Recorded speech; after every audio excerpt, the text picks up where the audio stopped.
গ'লে মানুহটোক ভূতে মাৰি পেলাই আমি ঘৰ ৰাতি অকলে আছো কোনোবা আহি পেলাই দৰ্জাখন ঠক ঠক ঠক ঠক ভূত থাকো নাথাকক কিন্তু এই মানুহ কিছুমানৰ কাৰণে মানে মানুহবিলাক আজিকালি অসুৰক্ষিত হৈ নমস্কাৰ বন্ধুসকল আজি আমি আলোচনা কৰিবলৈ গৈ আছো ভয়ৰ কিছুমান এনে বিষয়ৰ ওপৰত যিবোৰ বিষয় আপুনি বা মই কেতিয়াবা অনুভৱ কৰিছো আৰু মই আগৰ যেটো ভয়ৰ ওপৰত ভিডিঅ' বনাইছিলো তাত মই আলোচনা কৰিছিলো যে ভয় কি হয় বা ভয় আমাৰ কিয় লাগে ভাল ভয় আৰু বেয়া ভয় তাৰ ওপৰত কিছুমান আলোচনা কৰি পেলাই এটা ভিডিঅ' বনাইছিলো আৰু যদি আপুনি সেই ভিডিঅ'টো চোৱা নাই ডেসক্ৰিপচনত লিংক আছে গৈ পেলাই চাব পাৰিব আৰু আজি যেটো আলোচনা কৰিবলৈ গৈ আছো ভয়ৰ কিছুমান এনেকুৱা বিষয় যিবোৰ আপুনি বা মই অনুভৱ কৰিছো বলক ভিডিঅ'টো আৰম্ভ কৰো প্ৰথমতে আলোচনা কৰিম যে আন্ধাৰলৈ গ'লে আমাৰ কিয় ভয় লাগে চাও যেতিয়া এখন ভূতৰ সিনেমা চাই তাত কি দেখুৱায় যে ভূতটো আন্ধাৰতে ওলাই হয় না আৰু কি হয় ভূতটো আন্ধাৰত ওলাই আৰু আন্ধাৰলৈ গ'লে মানুহটো ভূতে মাৰি পেলাই বা মানুহৰ গাত ভূতটো লাগি আহে এই এনে কিছুমান যে আমি ফিল্মবিলাকত চাওঁ হয় না যেতিয়া আমি নিজে আন্ধাৰলৈ যাওঁ তে আমাৰ সেই ফিল্মৰ যেটো মানে ঘটনা আছিলে সেইটো আমাৰ মাইণ্ডত আহি যায় আৰু আমাৰ অনুভৱ হয় আমাৰ সৰুতে আমাক আন্ধাৰত যাবলৈ মানা কৰিছিলে ইয়াৰ কাৰণটো ভূত নাছিলে ইয়াৰ কাৰণটো আছিলে যেতিয়া আমি সৰু আছিলোঁ ন আমি আন্ধাৰত গ'লে আমি যদি উজুৰিখাই পৰোঁ নাইবা আন্ধাৰত সাপ চাপ ঘূৰি ফুৰিব পাৰে এইবোৰ কাৰণত আমাক আন্ধাৰত যাবলৈ মানা কৰিছিলে সৰুতে যে আমাৰ এই আন্ধাৰক লৈ যিটো ভয় আছিলে সেই ভয়টো আমাৰ মনত এতিয়াও থাকি গ'লগৈ আৰু যেতিয়াৰ পৰা আমি ভূতৰ চিনেমা চাব ল'লোঁ তাত দেখুৱায় কি ভূত আন্ধাৰতে ওলায় বা বেয়া বস্তুবিলাক আন্ধাৰতে ওলায় এই তেতিয়াৰ পৰা মানে আমাৰ মাইণ্ডছেটত যে আন্ধাৰক লৈ এটা ভয় অনুভৱ সৃষ্টি হৈ গ'ল আদিম যুগত যেতিয়া জুই আৱিষ্কাৰ হোৱা নাছিলে তেতিয়া মানুহবোৰ যেতিয়া আন্ধাৰত ওলাই যায় জীৱ জন্তুৰ চিকাৰ হৈছিলে নাইবা তেওঁলোকক সাপে দৰ্শন কৰিছিলে এই ফলতো তেওঁলোকৰ আন্ধাৰৰ প্ৰতি এটা ভয় জাগ্ৰত হৈছিলে সেই আদিম যুগৰ পৰাই মানে আন্ধাৰক লৈ মানুহৰ এই ভয় ভাৱটো সৃষ্টি হৈছিলে যেতিয়া আপুনি চাব আপুনি ৰাস্তাতে গৈ আছে দেখিছে গোটেই ৰাস্তাত ষ্ট্ৰীট লাইট আছে পোহৰ হৈ আছে ৰাস্তাটো আপুনি ধুনীয়াকৈ গৈ আছে আপোনাৰ ভয় লগা নাই যেতিয়া আপুনি দেখিছে এটা ৰাস্তা দেখিছে গোটেই ৰাস্তাত লাইট চাইট নাই আন্ধাৰ আপোনাৰ কি হ'ব ভয় অনুভৱ হ'ব এই যেতিয়া আমি ঘৰত অকলে থাকো তেতিয়া আমি ভয় অনুভৱ কৰোঁ হয়নে নহয় চাওক আমি ঘৰত ৰাতি অকলে আছো কোনোবা আহি পেলাই দৰ্জাখন ঠক ঠক ঠক ঠক কৰিলে তেতিয়া আমাৰ ভয় অনুভৱ হয় আমাৰ ভয়তে চকুটো ডাঙৰ হৈ যায় আমাৰ হাতৰ নোম আমাৰ গাৰ নোম থিয় হৈ যায় আমাৰ উশাহটো ঘন ঘনকৈ লোৱা হয় আমাৰ গাৰ পৰা ঘাম ওলায় আমাৰ হাৰ্টবিট বাঢ়ি যায় এইবিলাক কিয় কাৰণে হয় গম পাইছেনে এইবিলাক হৈছে চিম্পেথেটিক নাৰ্ভ ছিষ্টেমৰ কাৰণে আমাৰ গোটেই বডিটো মানে আমাক সুৰক্ষা দিবলৈ সাজু হৈ যোৱা নিচিনা হৈ যায়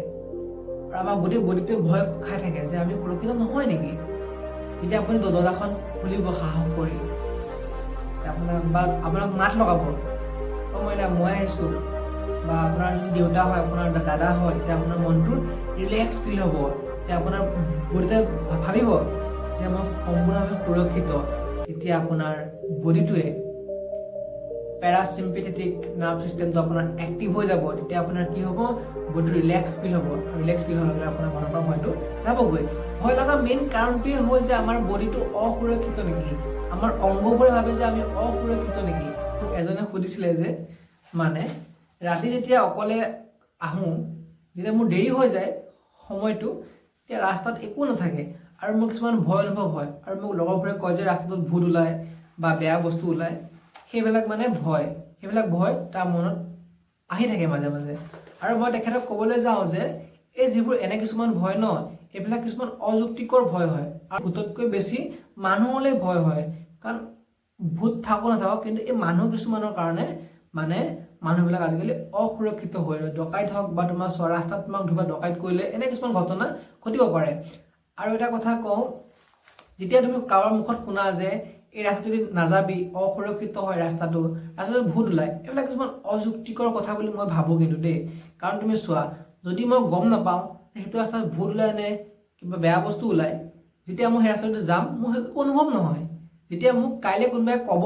যে ভাই তই যিটো ৰাস্তাদি আহিছ ন সেইটো ৰাস্তাত ভূত ওলাই ৰাতি বেয়া বস্তু ওলায় যেতিয়া মই কাইলৈ আকৌ মই সেই ৰাস্তাটোদি আহিম তেতিয়া মোৰ সেই ফিলটো হ'ব তেতিয়া মোৰ মাইণ্ডে এটা কথা ভাবিব যে এই ৰাস্তাটো আনছেফ হয় তেতিয়া মোৰ ভয় অনুভৱ হ'ব সেইবিলাকে যদি আমি কাৰোবাৰ মুখত শুনিছোঁ যে এইটো বস্তু বেয়া আছে ইয়াত